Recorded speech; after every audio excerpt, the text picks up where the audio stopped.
C'est encore un plaisir, madame, messieurs, de vous retrouver ce matin sur notre antenne. Bienvenue sur 10-12, le Zénith, le talk show qui chaque matin entre 10h et 12h vous accompagne véritablement et qui vous donne en même temps de mieux comprendre les nombreux problèmes qui gravitent autour de la République et des suggestions en vue, bien évidemment, de trouver des solutions. Combien sommes-nous aujourd'hui au Cameroun à penser en même temps rentrée scolaire? Ils sont très nombreux ces enfants qui d'ici le 6 septembre prochain vont rentrer dans les salles de classe en même temps, puisque nous sommes effectivement le 31 août de l'année 2021. Dans quel climat ces enfants rentreront-ils dans les salles de classe quand on sait en même temps que le gouvernement ne veut presque plus la question du Covid-19 et pourtant, hier encore, des évocations étaient faites autour de la naissance ou encore de l'évolution du variant Delta.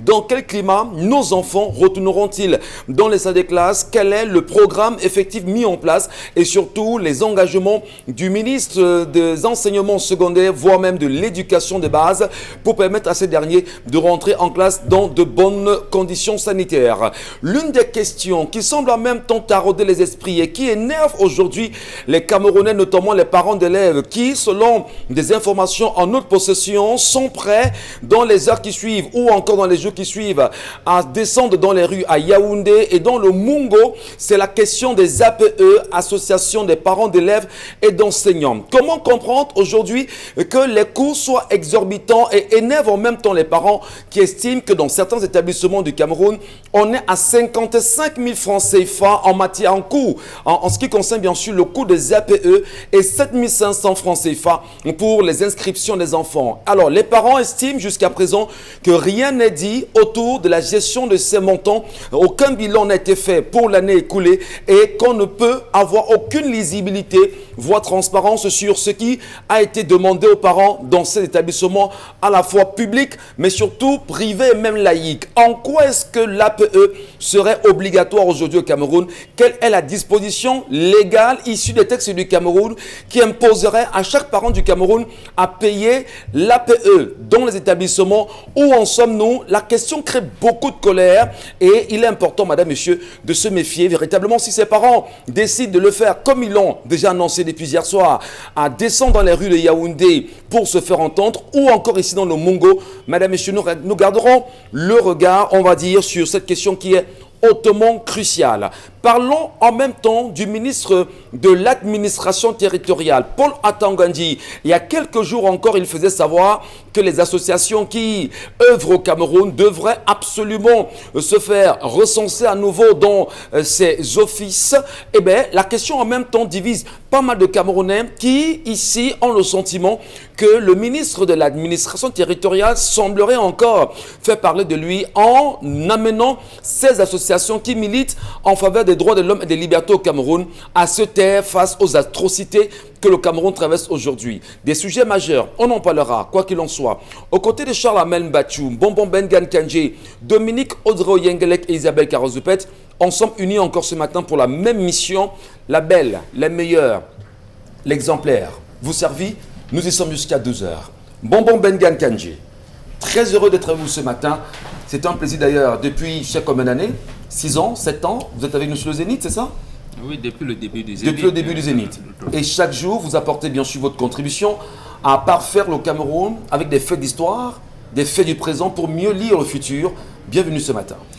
Bonjour M. Nkachou Numba, bonjour à vous chers téléspectateurs. Effectivement, je l'avais dit à l'époque à l'entame, ça risque d'être le cas. Samuel Eto'o risque de ne pas être président de la Fédération camerounaise de football. Non pas parce qu'il n'a pas des idées, non pas parce qu'il ne mérite pas, mais pour cause de double nationalité. Voilà d'autres pays. Il nous a rendu gai, il a gagné des trophées, on a même bénéficié des jours fériés par rapport à ses performances, mais il risque de lui être interdit de diriger la fédération de son pays. C'est aussi ça, le Cameroun. Et bien sûr, ça fait débat énormément. On va dire qu'apparemment, les lois sont bonnes au Cameroun lorsque ça sert certaines personnes en même temps. Allez, merci beaucoup, Mbon Bengan Kandji, pour cette entrée ce matin. Charles Amel Bachou, bonjour à vous. Vous m'avez dit à l'entame de l'émission que vous êtes en pleine prière avec Bouddha. Ça va bien entre vous?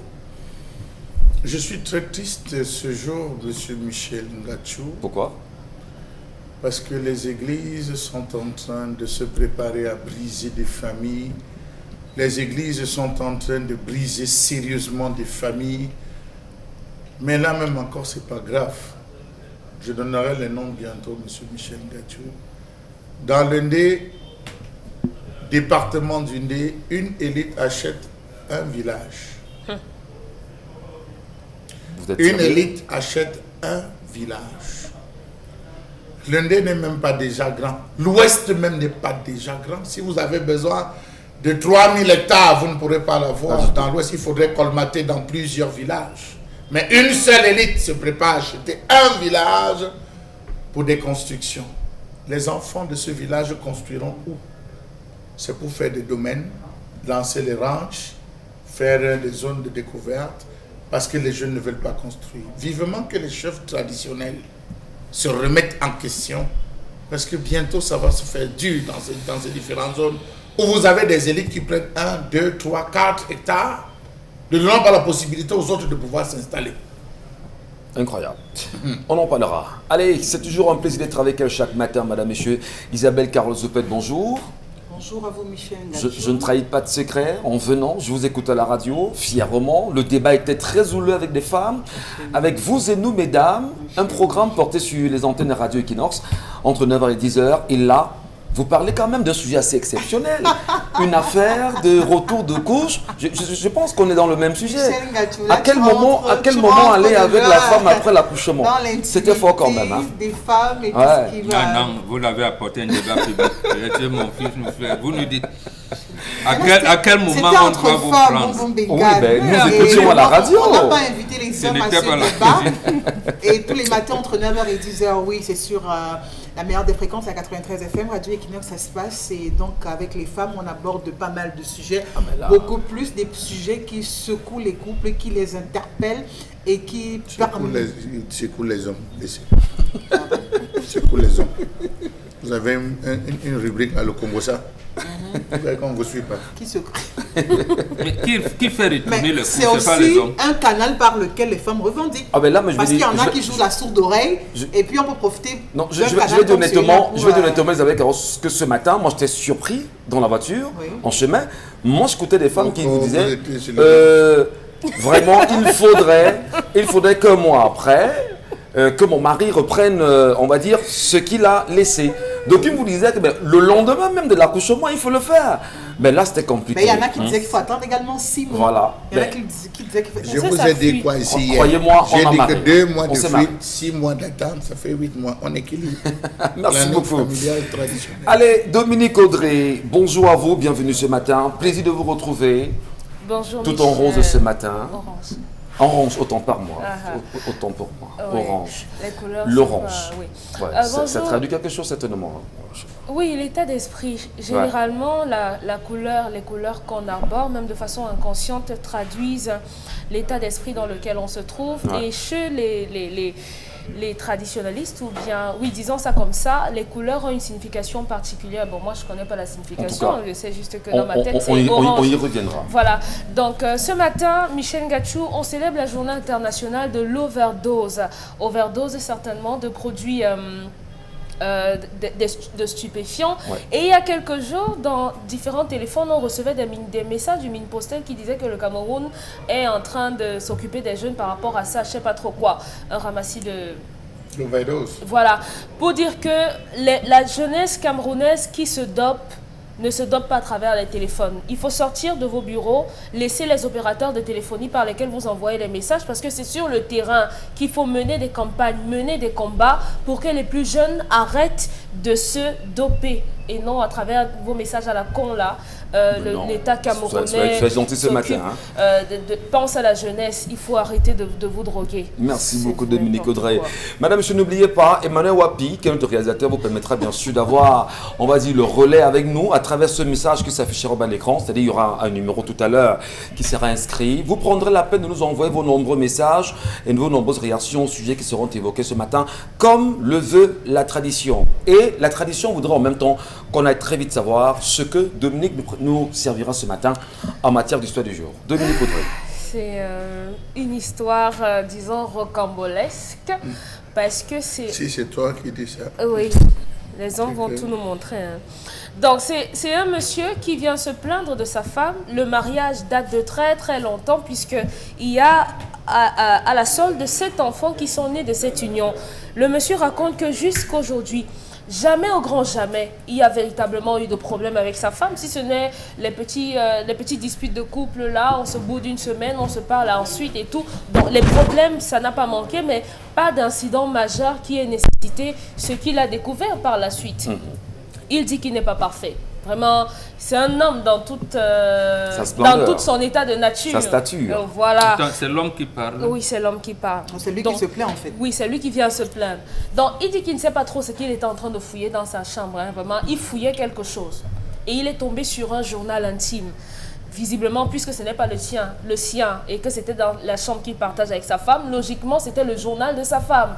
Et sans le savoir, ce qu'il a découvert à l'intérieur l'empêche de dormir depuis 3 semaines. Parce qu'il dit qu'après, il ouvre le journal intime de sa femme et à l'intérieur, sa femme exprime toute sa rancœur, toute la colère, toute la rage, la haine qu'elle éprouve à l'endroit de cet homme.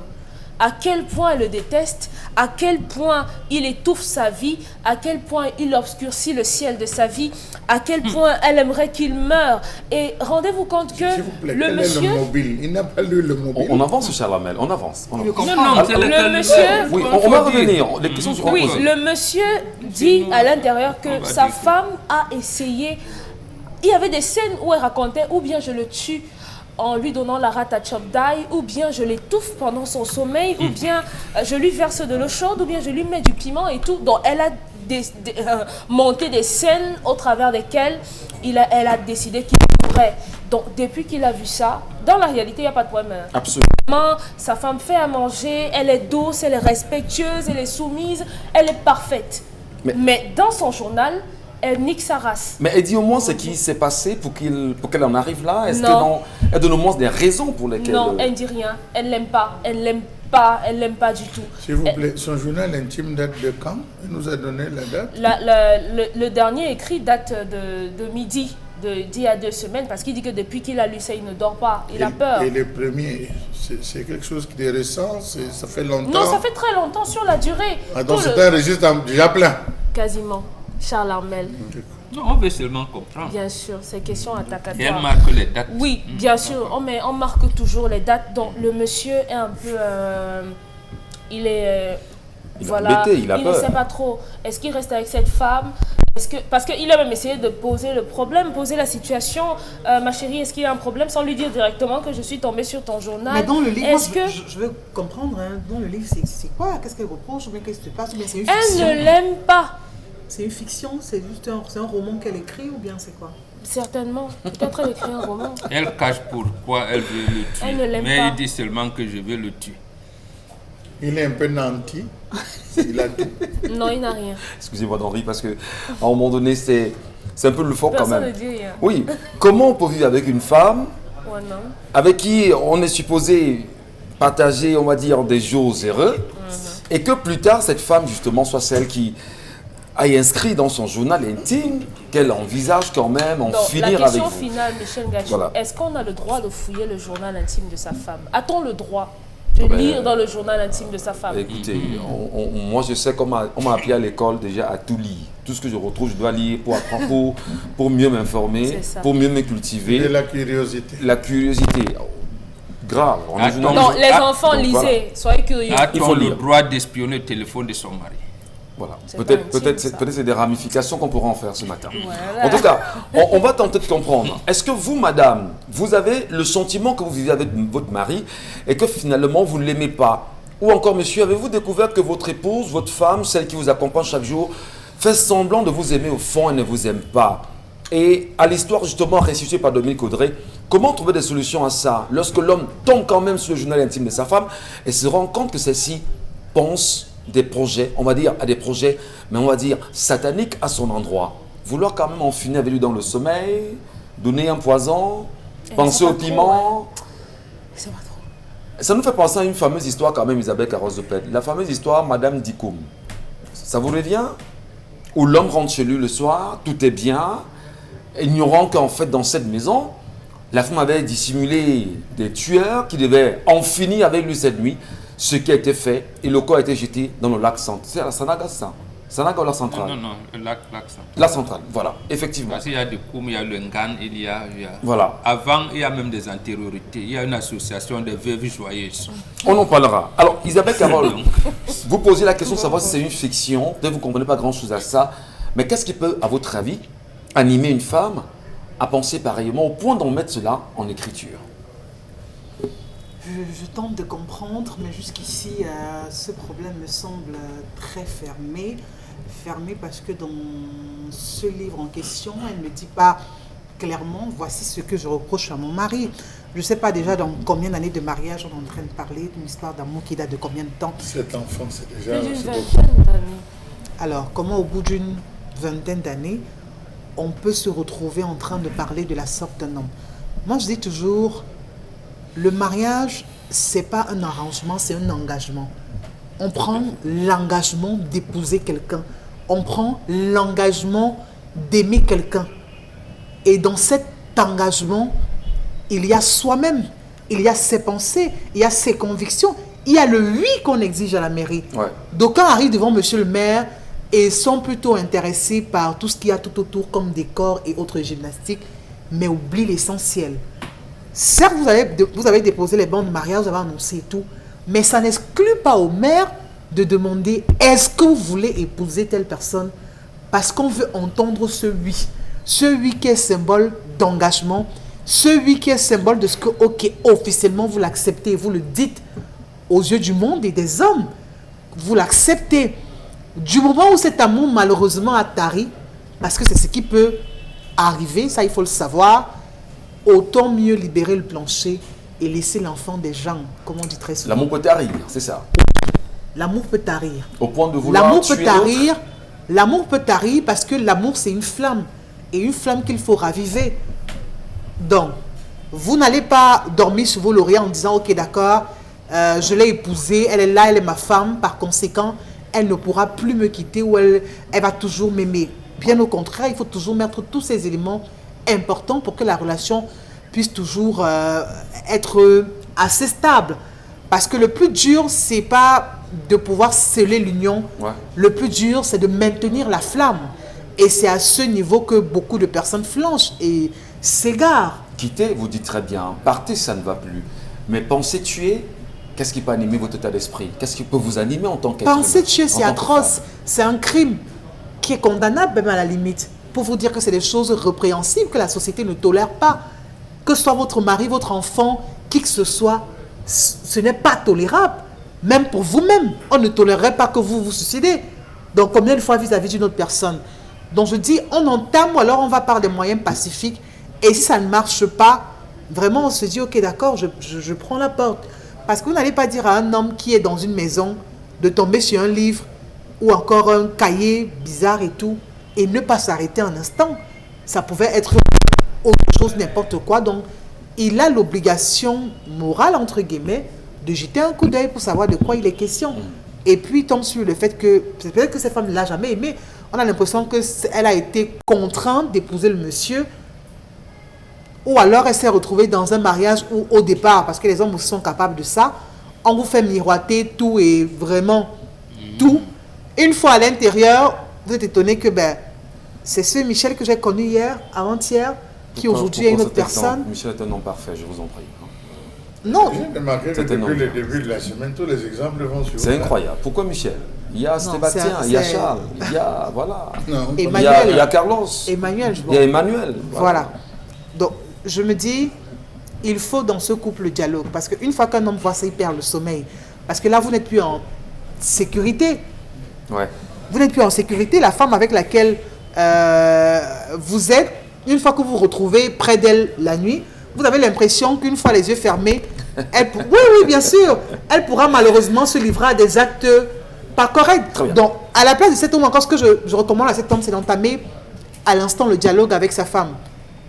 Et dire, ok, d'accord, voici ce que j'ai vu. Ouais. Le dialogue, et si elle ne vous dit rien, si elle vous dit, voilà, je suis en train d'écrire un livre, mais vous ne m'avez jamais dit, non, mais elle ne peut pas être vous m'avez jamais dit que vous pensez bien sûr à écrire un ouvrage, mais pourquoi ne même pas évoquer le fait que il y a un ouvrage à écrire, mes idées, nos idées peuvent contribuer quand même à produire un ouvrage de qualité au moins. Isabelle Carotte. C'est pour ça que je dis, il n'y a pas d'argument qui tienne. Parce que si c'était un livre ordinaire, elle aurait fait part à monsieur. Ouais. Et en plus de ça, dans l'histoire, monsieur se retrouve complètement. Il comprend que c'est de son foyer dont on parle.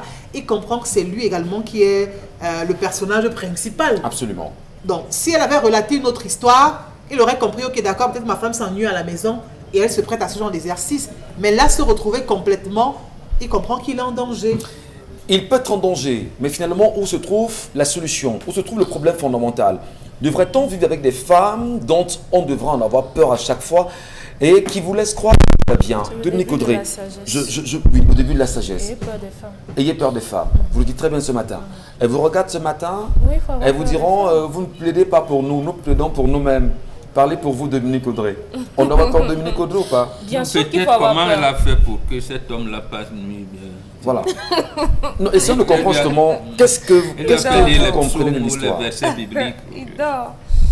Cette famille est une famille qui ne vit pas sous la protection de Dieu. Dieu est absent de cette famille. Parce qu'une famille où il y a la prière, une famille où il y a l'onction divine, il y a des choses à côté desquelles, généralement, on passe même sans s'en rendre compte.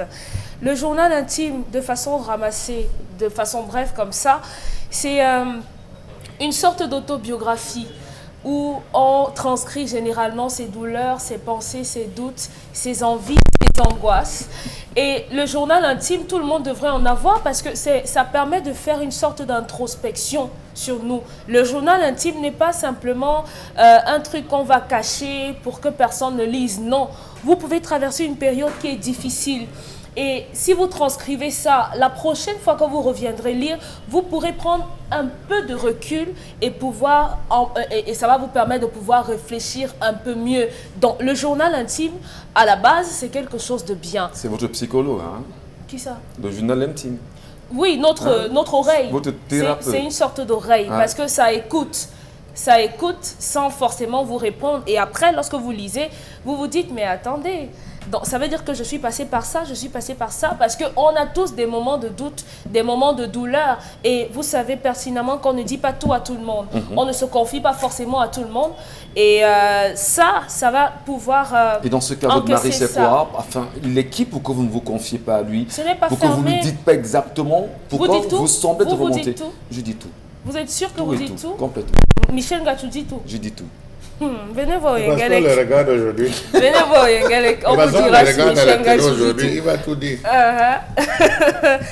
On vous croit, monsieur. Mais quand même, le journal Il faut tout intime est intime. Ouais. Parce que c'est privé. Parce que c'est personnel. Mais puisque vous partagez l'intimité. Absolument. Non, on partage l'intimité sexuelle. Ça, Parfois. c'est différent. Oh, C'est différent de Nicolas. l'intimité Oh, vous avez de des mon enfants, journal. vous avez une vie, vous avez une maison, vous Diffé- avez un toit, vous avez tout. Différent Vous de partagez tout, l'intimité même vos financière, problèmes, vous les de partagez. l'intimité. Vous, les hommes ici sur le plateau, vous avez estimé à plusieurs reprises qu'on ne devrait pas toucher le téléphone de son mari. C'est l'intimité de mon mari, non? Mon journal intime, c'est mon intimité également. Ouais. Merci Mais de vous avez respecter ça. rétorqué qu'il faut toujours regarder.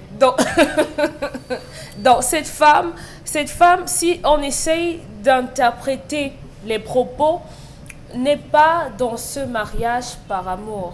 Ouais. Malgré le fait que le monsieur, certainement, il a éludé volontairement de nous dire qu'il y a certainement eu un choc précédent qui a permis que sa femme découle sur ce genre ce genre de pensée, mais il faut dire qu'elle est hypocrite. On ne peut pas partager sa couche avec un homme, on ne peut pas partager sa vie, son quotidien avec une personne sans pouvoir exprimer directement à la personne que vous m'avez courroucé, ou bien ici, je ne supporte pas de voir votre visage, ou bien ici, je vous en veux pour un certain nombre de choses. Au point Je quand trouve même que de c'est vouloir lâche. le tuer, Laissez est-ce ça, que- laissez ça, Comment on laisse Michel ça, Ngatou. Dominique Il faut Audrey? laisser ça, ce ne sont que des mots. Vous parlez de tuer quelqu'un dans le sommeil. Oui. Ce ne sont que des mots. Si elle voulait le tuer, c'est qu'elle l'a tué. Ouais. Ça fait longtemps, non? Mais elle y, mais Si elle, voulait... elle y non, pense. Michel. Mais c'est un projet peut-être de tuerie. Non, Michel. D'assassinat. Si elle voulait le tuer, c'est qu'elle l'a tué. Je ne sais pas si on peut faire cette expérience, s'il y a des gens qui peuvent se... Mais si vous prenez... On a eu l'histoire d'une maman ici qui se plaignait que sa fille adoptive avait un journal intime. Et dans son journal intime, elle exprimait la même colère. Donc, je crois que le journal intime pour cette femme, c'est l'endroit où elle se défoule simplement. Sauf que moi, je dirais toujours qu'il vaut mieux pour vous d'avoir quelqu'un qui sera direct et honnête, qui vous dira vraiment ce qu'elle pense, ou bien d'avoir une personne qui va utiliser la ruse, faire semblant, sans vous dire véritablement ce qu'il en est d'elle au fond. Donc cette femme a utilisé peut-être les mauvais mots. Le reproche que je lui fais, c'est de n'avoir pas directement fait savoir à son mari que je ne te supporte plus. Parce que oui, le mariage c'est bien, c'est beau, c'est tout ce que vous voulez. Mais lorsque ça ne marche pas, lorsque ça ne donne pas, ça ne sert à rien de rester là au nom de ce que la famille, les amis et tout, ou bien qu'on va vous dire sur un plateau que non, il faut supporter. Non, monsieur. Si une femme dit qu'elle peut vous tuer, même si c'est dans la blague, prenez ça au sérieux, écartez-vous. Très bien, merci beaucoup. Les hommes qui nous regardent ce matin, certainement prendront la graine à ce que Dominique Audrey renvoie. Mais cher Lamel Mbachou, quand on tombe sur un livre pareil, un journal pareil... Il y a 2 psaumes pour la famille, j'avais oublié. Oui, j'avais oublié. C'est des solutions que vous proposez. Bien sûr, il faut prier pour d'autres familles. La prière est importante. Peut-être pour celle-ci, elle va être brisée. Mais il y a le psaume 147 et le psaume 98. Placez votre famille sous la protection de Dieu. C'est justement le conseil que vous l'avez prodigué, Dominique Audrey? C'est ce que vous lui avez dit? Qu'il prie. Ah, d'accord. Même pour les autres familles, les histoires ne se cantonnent pas à une personne. Merci. Ça peut toucher le plus grand nombre. Charles Lamel Mbachou, lorsqu'on tombe sur un journal pareil, qu'est-ce qu'on fait? Qu'est-ce qu'on dit? Comment se comporter, Charles Lamel? Je souhaiterais, M. Michel Ngachou, qu'au début de cette émission, on prie et à la fin, on prie. Avec plaisir. Je souhaiterais, avec parce plaisir. qu'on est déjà en train de transformer ce plateau en une église où on donne des conseils sur des psaumes. Est-ce que nous, on vous donne des conseils sur comment ça se fait? Si, vous parlez des jujubes et tout ça. Monsieur Michel Ngachou, je suis interpellé sur cette affaire à 3 points, sur 3 points précis. Le premier point, nous avons affaire à une femme rancunière. Elle est excessivement rancunière. Sauf qu'elle appartient à la 3e catégorie des êtres humains. Nous avons 3 types de catégories d'êtres humains. Ceux qui ont envie de faire, ils ont la niaque, ils posent l'acte. Ceux qui ont envie de faire, ils n'ont pas assez de force, ils passent par quelqu'un d'autre pour le faire. Et ceux qui ont envie de faire, n'ont pas la force, se mettent à ruminer. Elle est d'une rancune terrible, excessive. Sa rancune n'est pas sur les gros. Sa rancune, c'est sur les détails. C'est sur des gestes. C'est sur des faits, M. Michel Ngachou, qu'elle porte et vit sa rancune. Et les gens rancuniers ont ceci de particulier, qu'ils se retrouvent délaissés, abandonnés. Tout le monde finit par les fuir. C'est-à-dire, on commence par supporter, on commence par les aimer, on essaye de faire avec, à un moment donné, on est obligé de lever, quand eux-mêmes ne se rendent pas compte que ce qu'ils portent, ce qu'ils ressentent, l'ensemble de leur ressenti, devient ou constitue un danger pour eux-mêmes et pour l'ensemble, on va dire, de la société. Vous ne vous rendez pas compte. Ça, c'est des choses dont on ne se rend pas compte, mais on vit avec la rancune. Qu'est-ce que son mari lui aura fait? Serait peut-être une femme qui aura dit à son mari, parce qu'elle a vu dans le porte-monnaie 10 000, en billet de 500, j'ai un souci, donne-moi 1000 francs, je voudrais aller résoudre un petit problème. Et l'homme te dit, il n'y a pas. Alors qu'elle a vu l'argent. Il n'y a pas. Oui, il dit, je n'ai pas.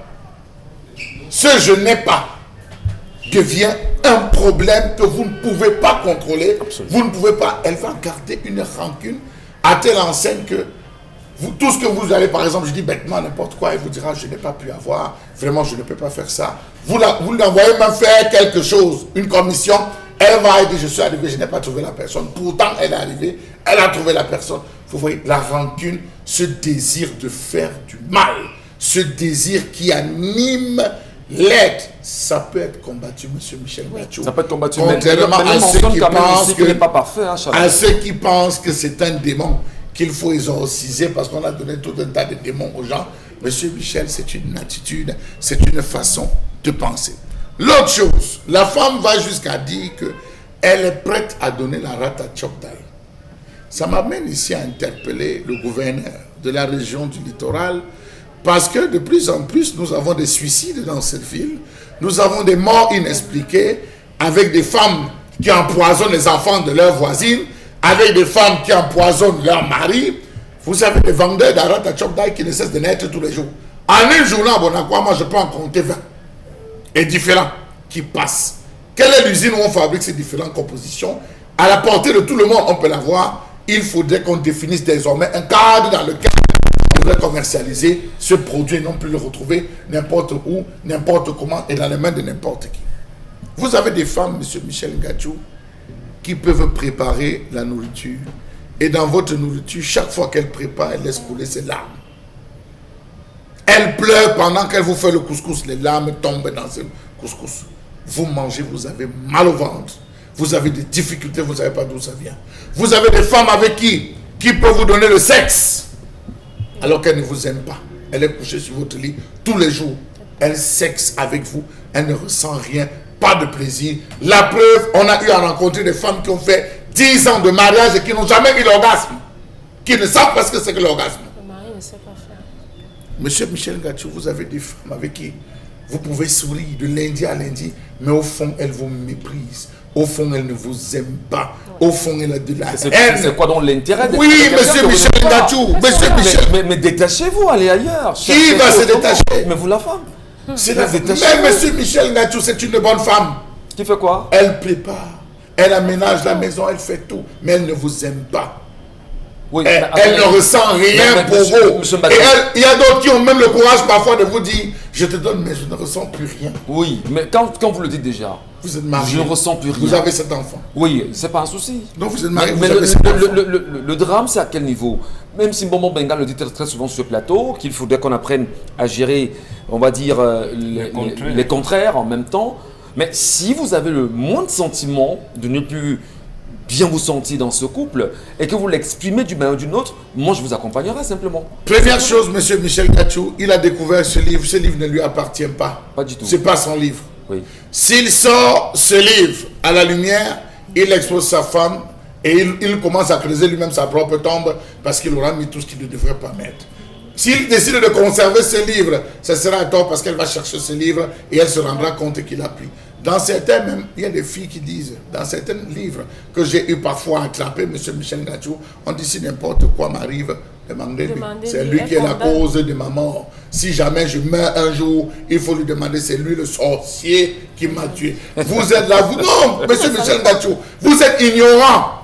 Vous êtes ignorant. C'est parfois à la mort de la fille, de la dame, de votre épouse, qu'on découvre ce livret pendant qu'on fouille et on voit ces mots. Aussitôt la famille se braque alors que c'est parti d'une colère, alors que c'est parti. Alors j'aimerais dire à toutes les femmes qui nous regardent, merci. Si vous vous trouvez dans cette situation, déchirez, prenez et déchirez ces livres tout simplement.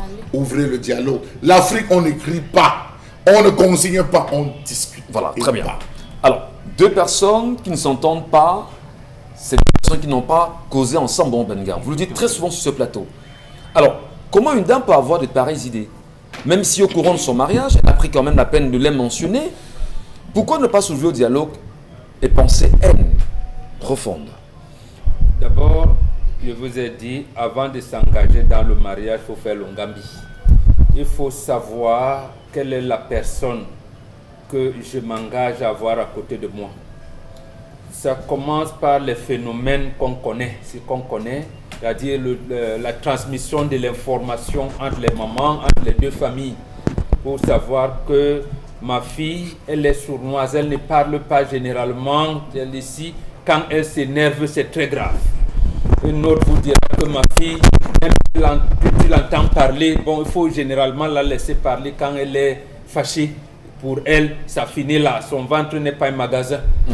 Pour celle-ci, l'histoire aujourd'hui, son ventre est un magasin.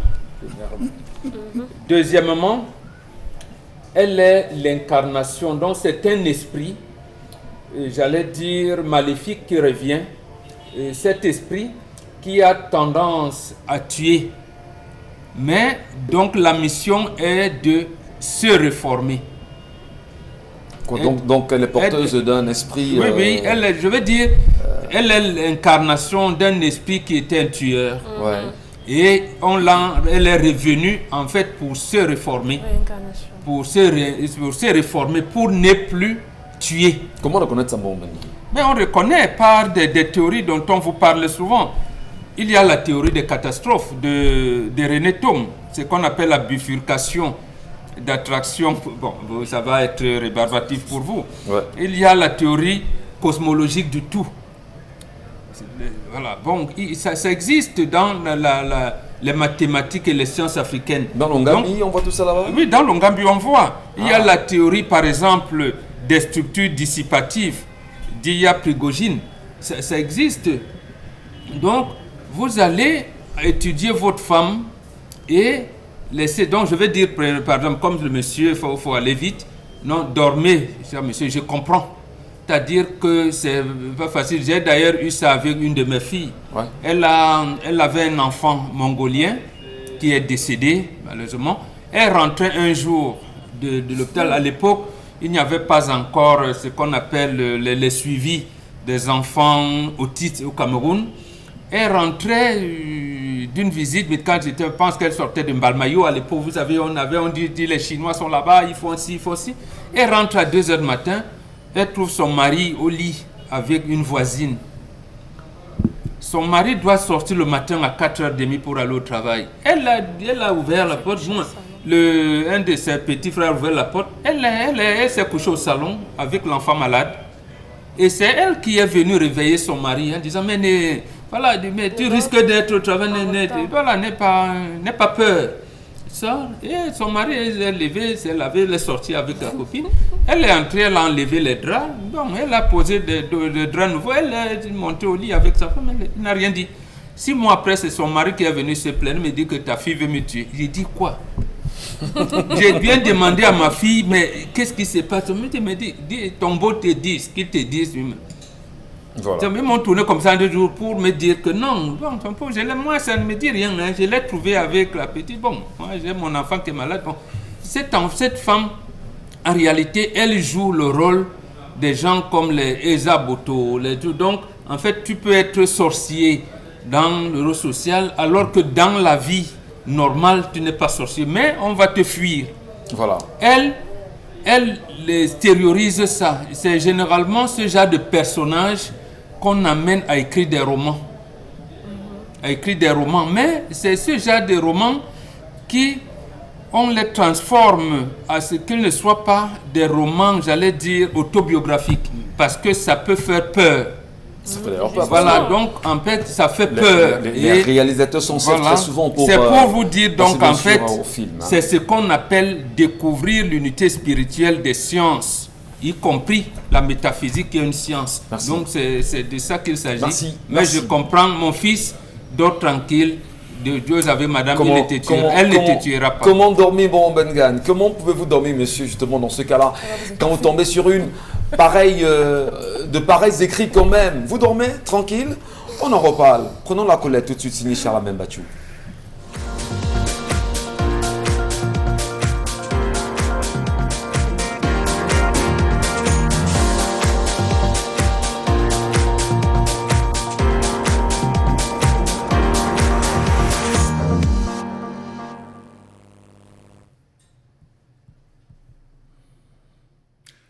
Je m'interroge ce jour sur la question de la commercialisation des fausses vignettes dans le marché des produits au Cameroun. Tout est faux au Cameroun. La seule chose qui soit vraie pour les Camerounais, c'est le bonjour. Même le sourire est faux. Quel est désormais le regard qu'il faudrait porter sur l'ensemble des produits nécessitant une vignette? Même les vignettes automobiles sont fausses. Quel est désormais le regard qu'il faudrait porter sur l'ensemble des vins, whisky, champagne, gin, cigarettes, cigares et cigarillos, produits localement ou importés dans ce pays? Qu'est devenu le numéro d'utilité publique 1502, instauré pour éradiquer définitivement ces fléaux qui mettent à mal l'économie camerounaise et aussi la santé des consommateurs? Où est passée l'application mise sur pied par le ministère du Commerce afin de détecter les fausses vignettes sur les vins en 2016?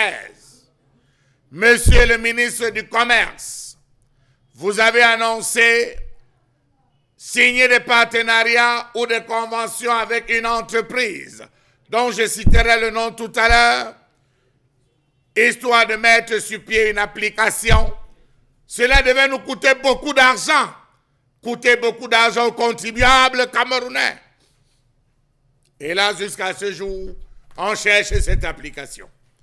Comment comprendre qu'il existe un clair-obscur autour de cette solution innovante dont l'idée de création a été matérialisée en 2016 entre le ministère du Commerce et la société camerounaise Amla Métrique, chargée de sa conception?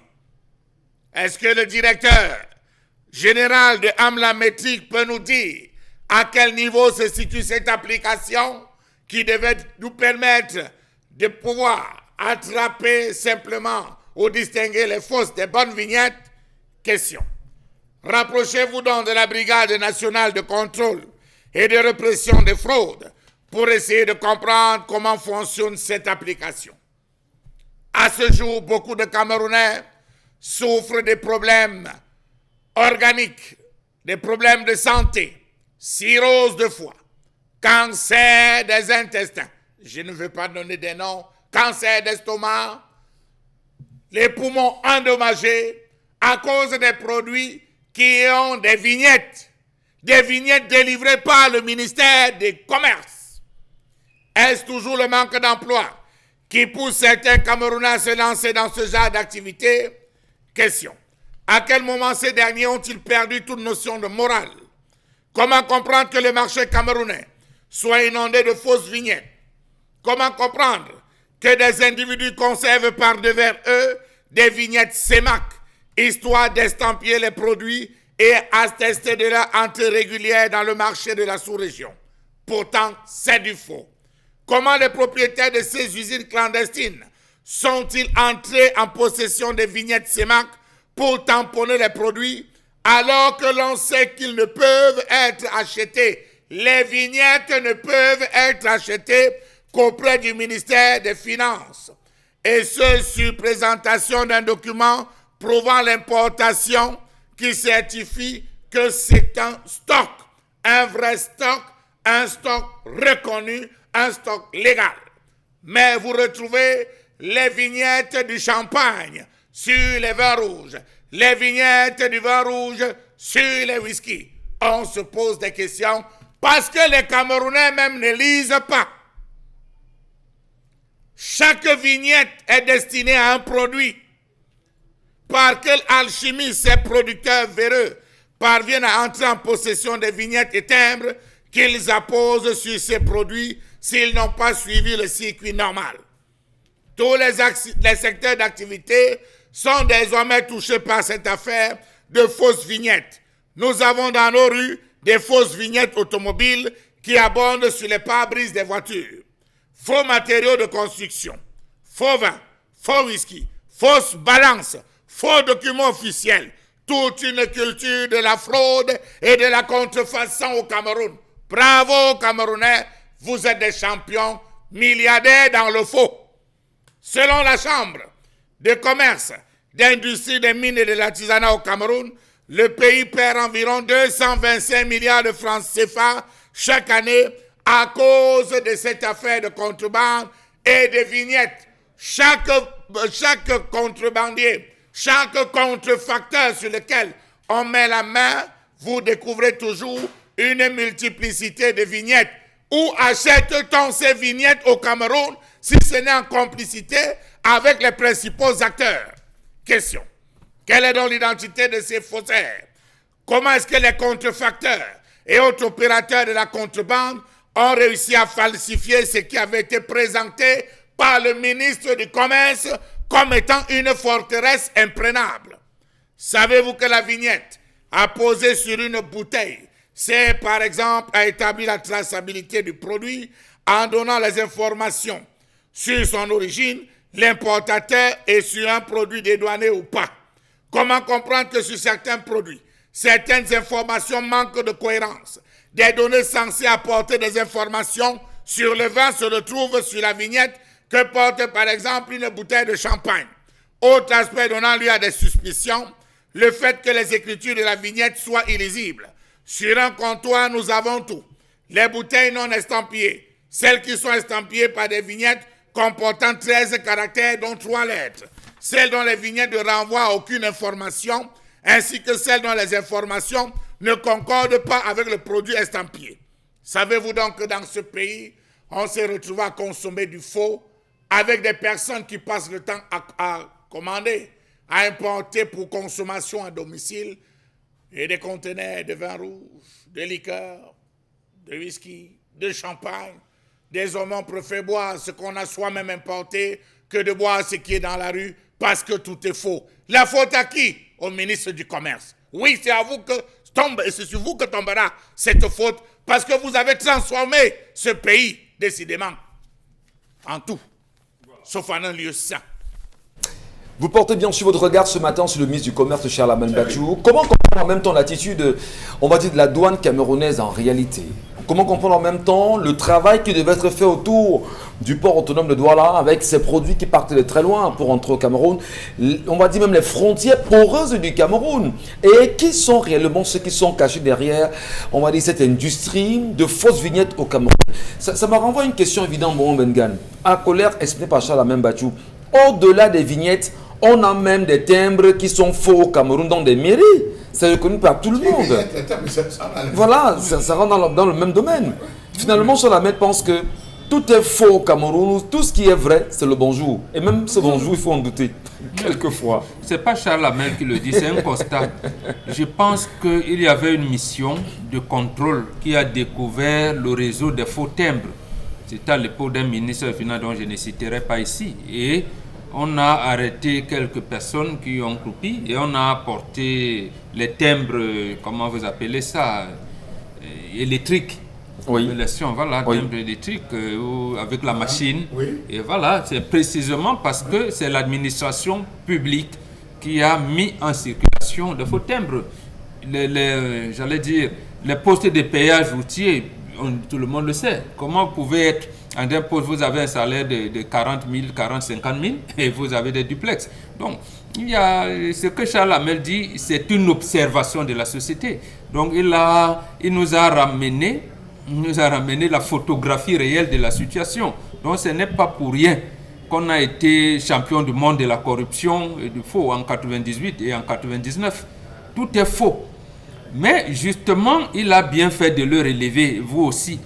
Je me rappelle encore du discours de Justin Zioro, c'était en février 1995, lorsqu'il parlait de programme de sécurisation des recettes douanières. Oui. Bon, il disait comment la douane doit protéger l'espace économique du pays.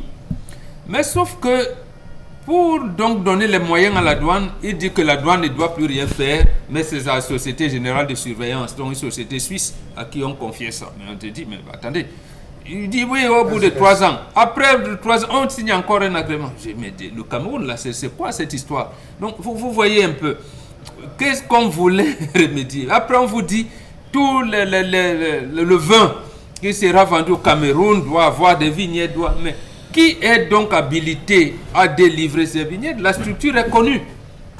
Mais comment se fait-il donc et que la brigade de contrôle ne puisse pas détecter cela? Vous ne comprenez pas. Alors, comment expliquer que la brigade de contrôle ne puisse pas détecter ce faux ou bien ces faux vignettes en même temps? Refuse. Donc, en réalité, elle refuse. Donc, Parce qu'ils sont au courant. voilà, ils sont au courant. Ouais. Ils sont au courant.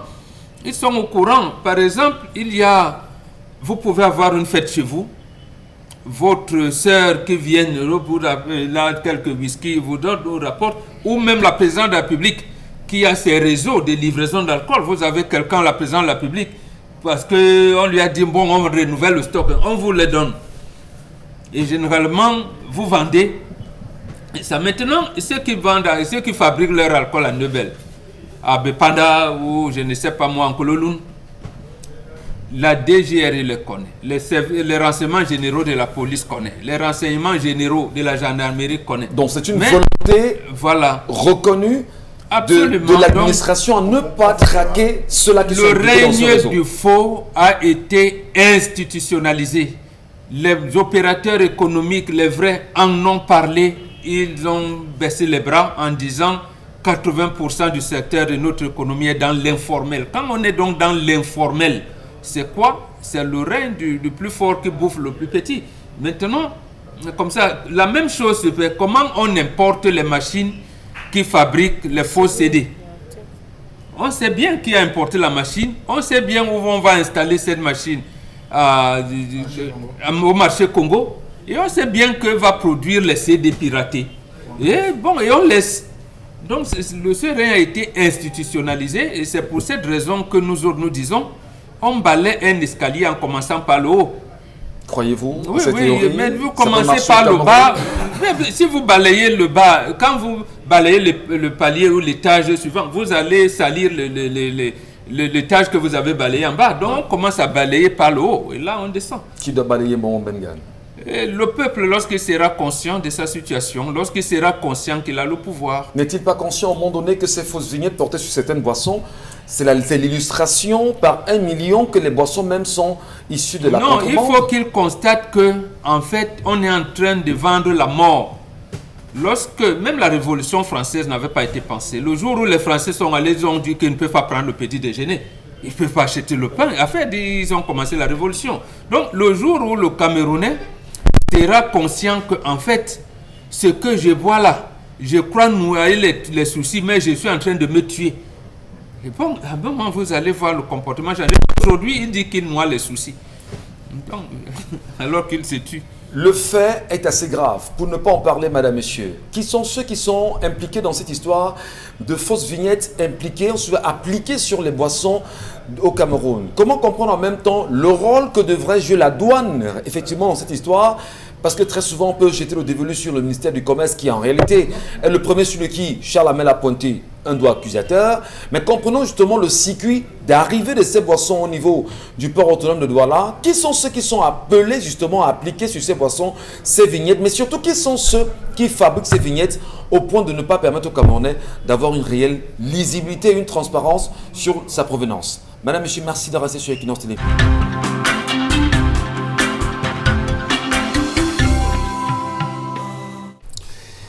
Bon retour à vous, mesdames. Bienvenue à l'instant si vous vous joignez à nous sur les antennes Equinox Télévision. C'est 10-12, le Zénith qui se poursuit d'ailleurs avec vous ce matin. Et des sujets aussi importants et intéressants nous interpellent les uns les autres.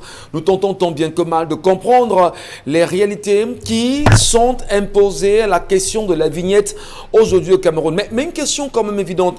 Comment les Camerounais peuvent-ils comprendre que lorsqu'ils vont acheter des boissons, à la fois dans des caves, ne prennent pas sur eux d'avoir de réels renseignements sur la qualité de la vignette ou même encore les dates de péremption ou les dates d'entrée au Cameroun? La question mérite quand même d'être posée. Au-delà de tout ce qu'on peut avoir comme produit issu de la contrebande, est-ce qu'on n'a pas le sentiment véritable que, en réalité, les brigades de contrôle du ministère du Commerce qui sont en permanence sur le terrain devraient faire un travail un peu plus qu'exquis, Dominique Audrey, pour savoir est-ce que les vignettes sont vraies? Est-ce qu'elles sont fausses? Et comprendre le mécanisme qui est en tout cela, mais surtout dénoncer. Dominique Audrey. Malheureusement ou bien heureusement, chez nous au Cameroun, lorsque vous allez acheter un produit, il suffit d'avoir simplement cette vignette, cette étiquette-là pour être sûr dans sa tête que le produit est bon. Ouais. Vraiment, on ne veut même pas savoir. Honnêtement, moi, je n'ai jamais pris la peine de lire. Hein. Je sais juste qu'il y a la vignette. Là, vous êtes honnête. Donc, hein. Ça veut dire que c'est bien. Ça veut dire que tout se fait normalement. Pourtant,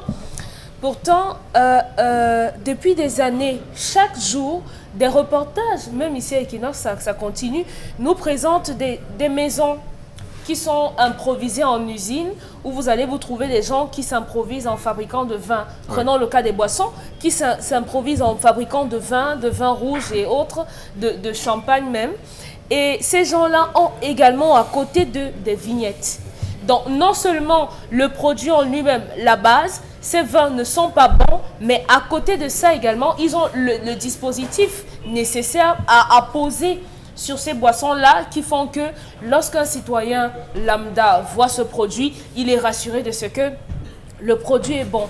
On a reçu un témoignage en plein de cette émission qui nous vient de Ngaoundéré, si je ne me trompe, Chamel, voilà, qui nous vient de Ngaoundéré par là, un monsieur qui devait faire une commission pour un lamido pour justement aller acheter la boisson. On devait recevoir des convives, notamment des hautes personnalités qui étaient en tournée de ce côté-là. Le monsieur, comme moi, naïvement, bêtement, a posé des vignettes. Lui, il a au moins pris la peine de lire. Il a vu que visiblement, c'était bon. C'était de bons produits. Et lorsqu'on sert à ces différents ministres et autres, lorsqu'ils ont goûté, ils ont tous recraché. Pourquoi? Parce que le vin n'était pas bon. Donc, non seulement le produit est contrefait, mais en plus de ça, les vignettes ne sont pas bonnes. Donc, oui, on a un sérieux problème. Depuis 2012, M. Alamine Ousmane Meh, au départ, on nous a dit, notamment pour les vins et pour les cigarettes, on va travailler de façon accentuée pour que non seulement la qualité des produits, la traçabilité soit de mise pour qu'on n'ait plus de problème, non seulement de faux produits, mais également de fausses vignettes. On revient encore cette année nous annoncer qu'on va travailler avec quelqu'un qui va nous mettre sur pied des projets pour pouvoir... Est-ce que dans nos différentes entreprises ou bien nos différents produits, est-ce qu'on a le code barre? Parce que le code barre nous permet de tracer pour une entreprise, par exemple, le nombre de produits sortis. Un code barre correspond à une identité, une seule pour un produit. Est-ce qu'on a le code barre parce que c'est le ministère du Commerce qui délivre ça? C'est la carte d'identité du produit. Voilà. Est-ce qu'on a ça dans nos entreprises, sur nos produits, sur nos différentes brasseries improvisées dans nos quartiers? Non, on n'en a pas. Notre application, la fameuse application qui va permettre de fournir une vignette qu'on va retracer, qui va, on va faire ça comment? Sur la base de quoi? Mais Dominique Audrey, en fait, je voudrais ici trivialement le dire. Oui. On en parle. Ça n'a l'air de rien. On a le sentiment que c'est devenu normal. Comment interpeller, amener le Camerounais à se dire il est temps que j'ouvre les yeux sur ces produits-là? Désormais, après ce programme, rassurez-vous, ceux qui auront écouté vont passer le message. On va prendre la peine de lire désormais les étiquettes. Est-ce que lire les étiquettes, justement, c'est la preuve que l'étiquette ou la vignette qui est portée là-dessus, c'est une vraie vignette? A révélé quelque chose. On a posé les vignettes sur tout et n'importe quoi. La vignette du whisky se retrouve sur la vignette, sur une bouteille de champagne. Ouais. Je crois que dès ce moment-là, pour ceux qui consomment le champagne, même si on trouve le champagne à un prix, franchement, pour ceux qui vont aller acheter les à côté de ce champagne, ils vont se rendre compte que le prix du whisky, ou bien la vignette du whisky, est apposée sur ce champagne. Et là, ça va créer le tilt. Ça va créer le tilt. Mais déjà, sensibiliser les Camerounais en disant que voici la distinction dans les types de vignettes. Oui. Vignettes à whisky, vignettes à vin, vignettes à champagne, etc. Mais moi, j'ai une question peut-être un peu plus profonde. On est l'un des pays d'ailleurs qui consommons, on va dire, le plus de champagne importé au Cameroun, dans l'Afrique centrale. On est l'un des pays où nous on consomme tout ce qui vient de l'étranger. On préfère justement produire ce qui vient de là-bas. Et arrêter ce qui produisent. Et interdire justement des productions locales. Ne même pas les encourager. Vous n'avez même pas encore goûté. Il y a des Camerounais qui font du bon vin camerounais. Vraiment, c'est exquis. Très bon. Et malheureusement, ils n'ont pas de promotion. Non, il y a une association des brasseurs du Cameroun. Il y a une association des personnes qui bossent dans le secteur du vin, de la création. Moi, j'ai eu la chance de les voir lors de certaines fois, comme à promote, sans publicité. Mais je vous dis, croyez-moi, j'étais doublement surpris. On parvient à nous faire du vin au Cameroun avec du café. On parvient à nous faire du vin au Cameroun avec du cacao. On parvient à nous transformer du vin de palme en produit, mais c'est incroyable. Mais on fait le vin moussé, rouge, tout ce que vous voulez avec du plantain. Voilà, par exemple. Voilà, on en fait avec donc, du on pourrait capitaliser ces producteurs locaux. Au-delà de la question de Dominique Audrey, Isabelle Carole, sincèrement, parlons vrai, disons-le honnêtement aux Camerounais.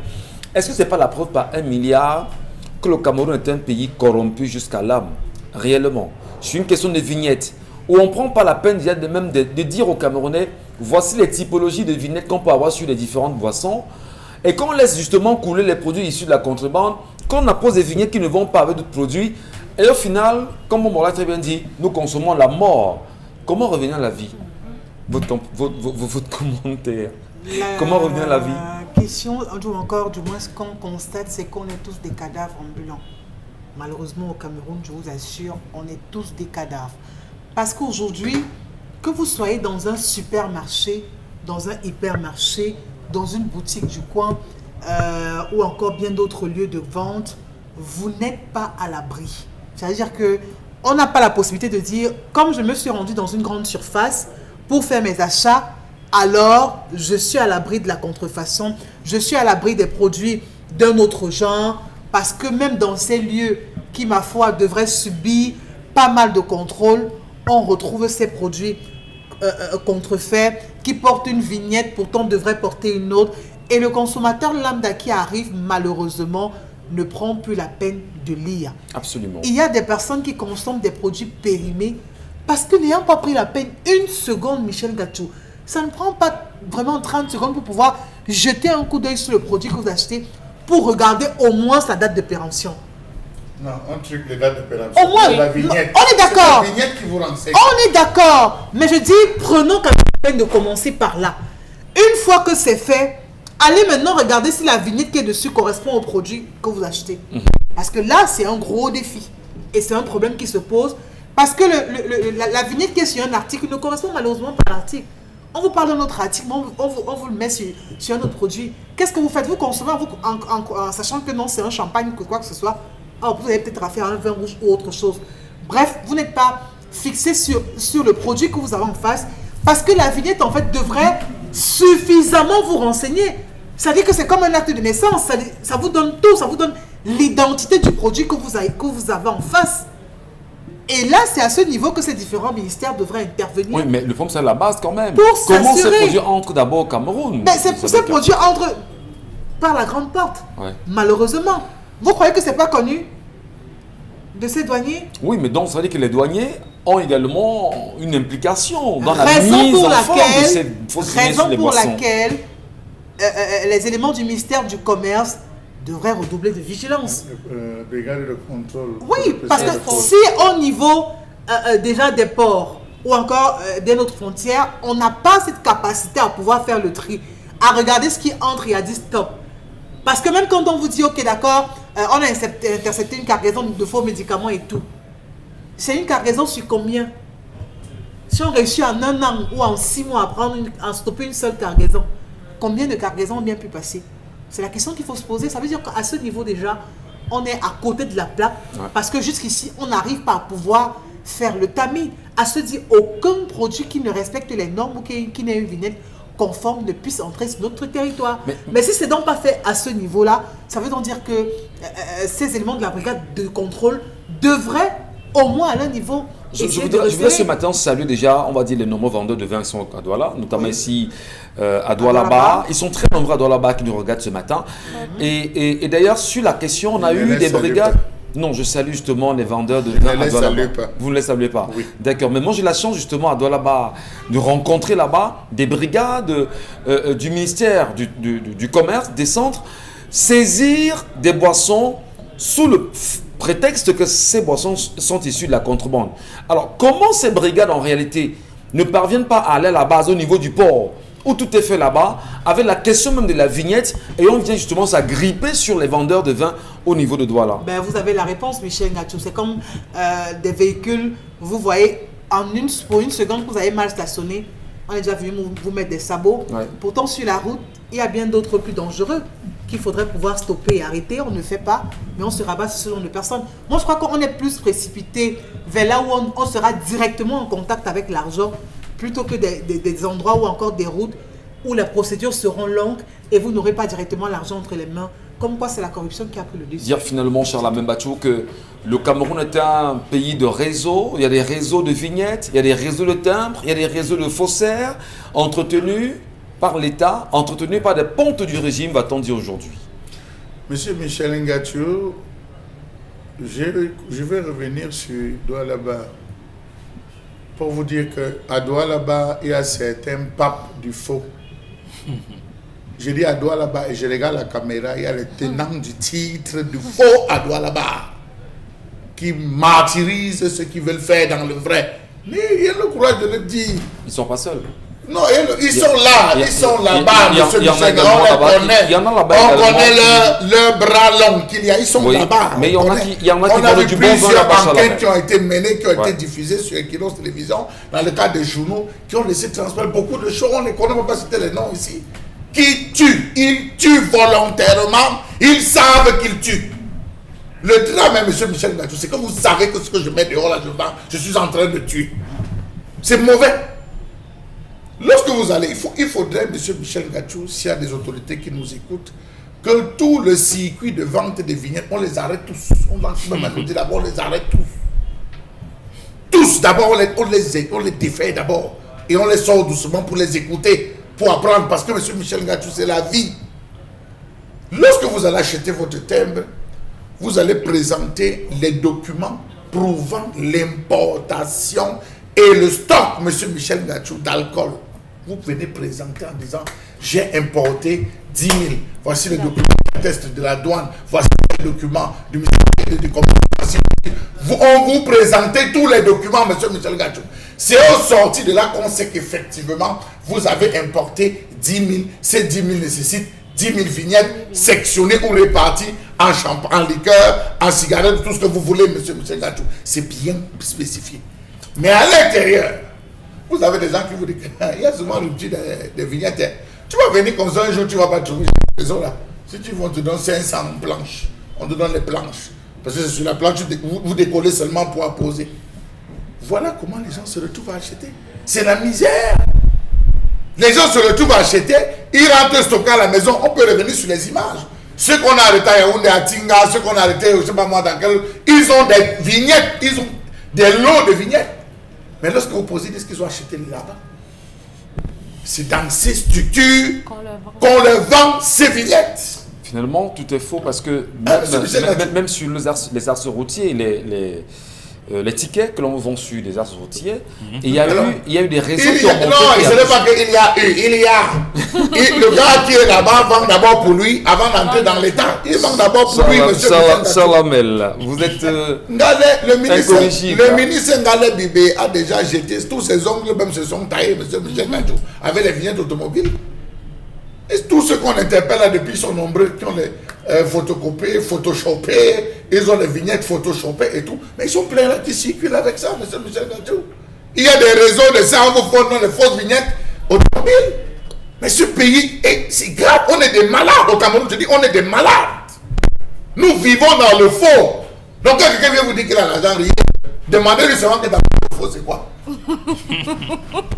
Merci infiniment, monsieur Mbatou Charlamel. Merci à vous, mesdames et messieurs. Vos nombreuses réactions, on les lira dans un instant avec Isabelle Carroz-Zoupette qui nous retrouve. Et bien, nous irons par la suite justement saluer nos amis partenaires de l'Institute for Hotel Catering and Tourism Management. Ils sont avec nous ce matin. Mais avant, Isabelle Carroz, l'essentiel de ce qui a été dit par nos téléspectateurs. Alors, Ferdinand Dimbang qui envoie la réaction. Bonjour, vous êtes les génies parce que vous êtes le seul plateau qui fait bouger les choses dans ce pays. Et même si je ne réagis pas tout le temps, je vous suis sans faute tous les jours. Dans la ville de Baranté où l'eau potable relève de l'impossible. Si vous faites un arrêt sur cette situation. Pour le sujet du jour, je dirais à cet homme de se méfier de cette femme. Parce que pour moi, un jour ou l'autre, elle passera à l'acte. Alors, autant mieux se séparer quand il est encore temps. C'est Ferdinand qui signait cette réaction. Moustapha Manga depuis Melon. Il doit trouver parce qu'il faut dire que le moyen de se détacher. Les personnes qui sont rancunières sont généralement colériques. Donc, dans un accès de colère, même sans le vouloir, elle peut blesser son mari. Donc, il faut aller... peut-être il faut faire un travail sur soi, mais d'abord prenez vos distances. Vraiment, les scénarios multipliés de votre assassinat, soit elle va vous couler dans la baignoire, soit elle va vous étouffer avec un oreiller. Tu n'as jamais vécu avec quelqu'un d'hypocrite, de sournois? Bon, les gens sont essentiellement hypocrites. Hein. Non. Non, oui, pas tout le monde. Non, non, pas du tout. Oui, les relations humaines sont hypocrites. Non, pas du tout. Ça, pas du tout. Pas du tout. On peut faire une thèse si vous avez certainement ces attitudes-là, si vous reconnaissez des personnes en réalité qui sont comme ça, tout le monde n'est pas hypocrite. Hein. Voilà. Pas du tout. Quand il dit pourquoi on parle de la traîtrise, la trahison et tout. traîtrise. Ça veut dire que tout le monde n'est pas ça. Des messages. Isabelle. Moustapha Manga depuis Melon. Au sujet de l'histoire du jour, l'homme après contact devrait engager un entretien avec madame. Question d'avoir ses motivations au sujet de son témoignage et en fonction de son comportement dans la causerie, devrait savoir s'il faut une séparation devant les deux familles pour éviter qu'ils se séparent, pour qu'elle parte voir le charlatan pour finir avec lui. Charlatan? Non. Il peut même arriver qu'elle ne sache pas justifier pourquoi elle fait. Elle dit, je le fais. Pourquoi tu le fais, elle-même ne sait pas. C'est ce qu'on appelle justement la théorie de tout, ou la théorie, comment je vais dire ça, des structures dissipatives. Donc vous ne savez pas, vous savez seulement que vous devez faire. Mais Voilà. pourquoi vous le faites, pour quel but, vous ne savez pas. Voilà. Message Isabelle. Bonjour, le Zénith, c'est grave dans notre quartier à Photo, dans la ville de Chang. Le chef de quartier vend les terrains là-bas qu'aux personnes venant des villages autres. On s'est déjà posé plusieurs questions. Ils vendent comme ça et nous, descendants de ce village, où allons-nous acheter des terrains pour nous établir? C'est pas Maintenant, seulement en par photo, même à Baganté. Je dis c'est grave. Même à Baganté, chez moi à Baganté, précisément à Banekane, si on faut le dire, à Banekane, on a ce problème là-bas et on sait de quoi on parle. Voilà. Mais c'est des Je vais situations donner le nom de cette extrêmement élite demain. Non, je dis, quand Tout je parle, un village. quand je parle de Banekane, justement à Banganté, Vous faites un on rang. sait exactement de quoi je parle parce que on sait qui sont ceux qui sont derrière. Même à Bassamba, il faut le dire. aux Mais gens. c'est quoi l'intérêt C'est pour cette incroyable. personne de venir s'approprier Tout un ces village. hectares, Non, tout la un village? théorie Et d'accaparation laisser les des... Parce que vous avez dit que ce sont les élites qui doivent réfléchir sur vous. Développer. C'est Voilà. c'est ça le problème, les la élites théorie ont confisqué. d'élitisme. Autre message Isabelle. Par rapport à l'histoire du jour, cette femme, comme plusieurs d'autres, est fausse. Quand moi je constate qu'il y a changement avec mon homme, je n'attends même pas. C'est le tic au tac. Je lui demande dès que possible c'est quoi le problème, c'est quoi ce changement. Pour le moment, ce qui me dérange, je parle, le moment n'est pas le magasin. Non, c'était moi, je commence par informer les membres clés de sa famille et je leur fais lire les propos de leur fille. J'observe ce qu'ils me diront. Si la réponse n'est pas favorable, j'entame moi les procédures de divorce tranquillement. Et pendant cette période, je vous exhorte à beaucoup prier. Voilà, Non, Vanina non, depuis... peut-être- Là, peut-être c'est faudrait ce fuir la maison. qu'on appelle la haute Regarde, science. quoi. C'est ce que je vous dis toujours Tout ici. sorti bonbon. Oui, oui. Quel est le paradigme de l'opération mentale qui conditionne la rationalité humaine? C'est très haut. C'est-à-dire qu'elle peut dire, comme Salamé l'a dit, si je ne suis pas là demain, demandez à Mbombo. Bon, il a fait quoi?